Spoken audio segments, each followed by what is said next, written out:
Hello and welcome to Films and That, the show where we talk about films that usually don't get talked about. Sam, what are we looking at this week? This week we're looking at Blood Simple. This first outing by the Coen Brothers pits four Texans in a battle to stay alive against the forces of misunderstanding. Ray and Abby set up the story as secret lovers. Meanwhile, Abby's cuckolded husband, Julian Marty, gets the help of private detective Lauren Visser to plot his revenge on the couple after uncovering his wife's deceit. I know where you can get those frames. This review contains spoilers.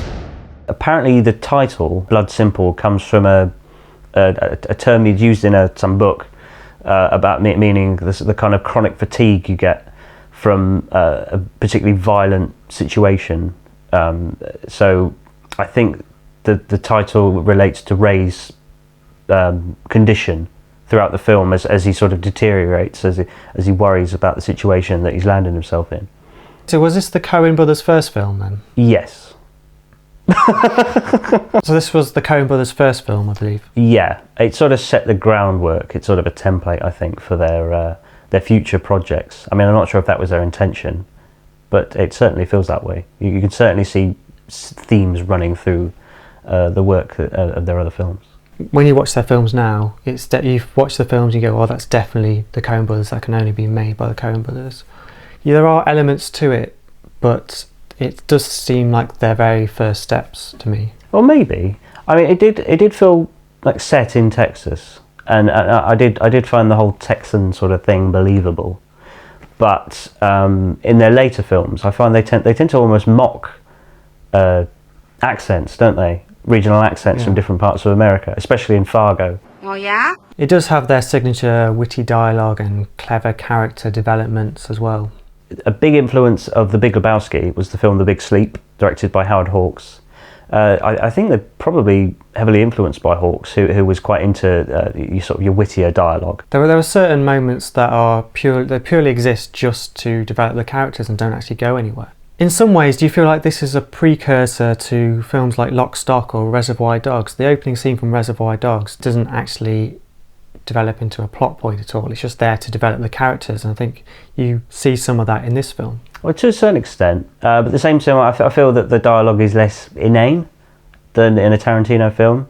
But yeah, at the same time, again, still that kind of wit, clever lines. I still can't believe how well they seem to write this sort of Texan characters and get the kind of mannerisms and the tone, down so well. Because they're not from Texas themselves. No. They're from... Where are they from? We're fucked if it's Texas. Minnesota. There you go, you were right. Where does their obsession with Texans come from? Why do they use them a lot? Is it just the regional accent bit you run about? Yeah, perhaps it's that mocking... well, no, I don't think they're mocking the accent. I just think they... perhaps they like that sort of... the filmic language that it provides them. It's I'm sure Minnesota's not a particularly exciting place, in terms of the kind of language you might get from a film. But with Texans, perhaps it harkens back to westerns. Yeah. So that maybe that it runs through Hollywood, but at the same time, it's not West Coast or East Coast. It's something else. Don't come around here anymore. If I need you, I'll know what rock to turn over.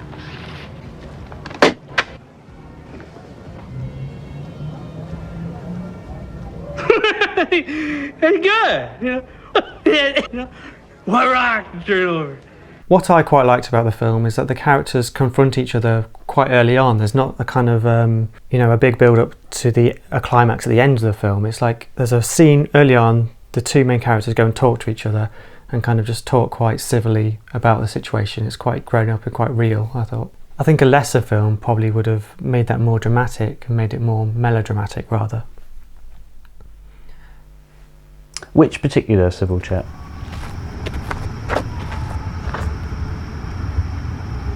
Well, what? What? Am I fired? Wanna hit me? What? I don't particularly want to talk to you. I love there's a real good tension in that scene. I think mainly developed by the acting as well as the dialogue. Like you say, that the conversation is essentially civil. it's all about Ray trying to get 2 weeks' pay that he's not been given yet. Yeah. But of course, the undercurrent is that Marty knows that he's been sleeping with his wife, and that all sort of climaxes at a moment when a fly dies on one of those little fly light thing, killer zapper things. Yeah. The funniest thing to me right now is that you think that she came back here for you. That's what's fucking funny. They could have easily just made a big punch out of it or something like that, but it's all in the dialogue rather than in action. I like Marty's last line in that bit as well, which is, if you come back on my premises again, I'll be forced to shoot you. And pauses a bit and says, "Fair notice." Fair notice.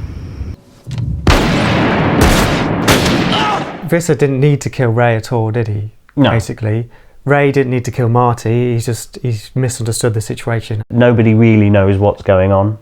Everybody kind of has their own idea of what's happening, and it's wrong. Yeah. So, yeah, Ray thinks that Abby has murdered Marty. Marty probably thinks that. Well, no, because Marty probably remembers being shot. I really like the bit at the end when she shots Visser, but she goes, "Yeah, I'm not afraid of you, Marty." So for the entire time when she's fighting Visser at the end, she thinks that's Marty. Yeah, who she'd already come to the conclusion that he was dead. I think that's almost the point of the film, I think, isn't it? All the kind of the setup of trying to create a plan, a simple plan, and then it all kind of going to pot, and everyone thinking they're going down one path, when really they're going down a completely different path. And that happens in almost every scene pretty much after Marty dies. It's quite farcical, actually, thinking about it. Farcical, yeah. Kind of humorous as well. It almost ends on a joke. Visser's last thing is that he laughs. Yeah. After she says, "I'm not afraid of you, Marty," and says, "Well, if I see him, I'll tell him." I'm not afraid of you, Marty. Well, man, if I see him, I'll sure give him a message. And then there's a little drop of water from a tap that's about to land on Visser's dying body. Yeah. Almost like a sort of a final insult to him and his ideologies. So going off the bit you said earlier about the fly hitting the zapper, and it kind of punctuates a moment at that point. There are loads of little bits throughout the film that do similar things, like when Ray finally admits to Abby that he killed Marty, they're standing by a screen window, and then a newspaper comes and hits the window. Yeah. And it just really kind of hammers home what's happening to the characters at that point. Truth is, he was alive when I buried him.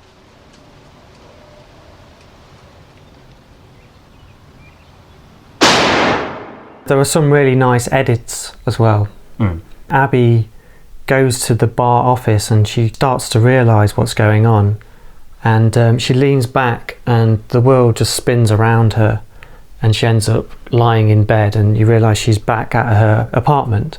But it's such a great bit of editing, you don't really know what's going on, and it cuts between the two locations seamlessly. There's an awful lot of small points that really they take a lot of care for you to notice, and some of them might even be pointless, but as long as they make you think something, as long as they bring out some kind of emotion in you, they're important to the Coens.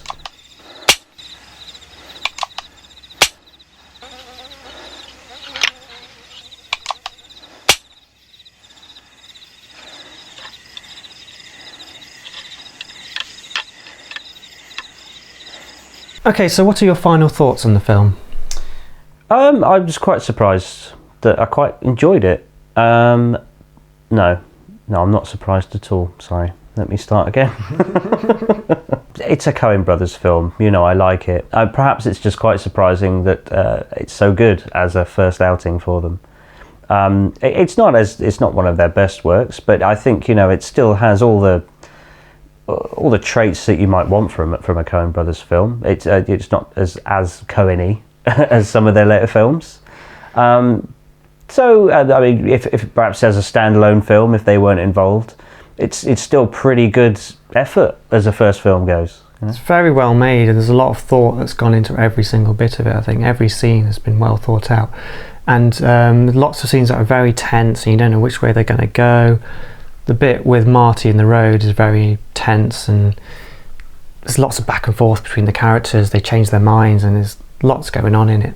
Yeah, it has all the traits of a thriller, but quite often, you don't know where the climax is going to happen, and I think that is the mark of a great thriller. Also, quite surprising, you were saying how well technically good it is, considering it's quite a low budget film. But good effort. Top marks all around. Top marks all around. 8 out of 10.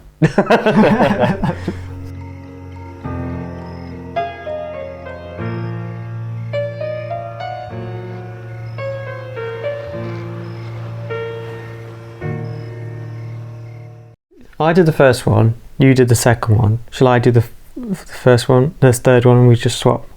Alright, if you want. Okay, that's it for this week on Films and That. Thanks for watching, thanks for subscribing, we'll see you next time. Thank you. Is that it? Done? Yeah, it's a wrap. Let's have a party.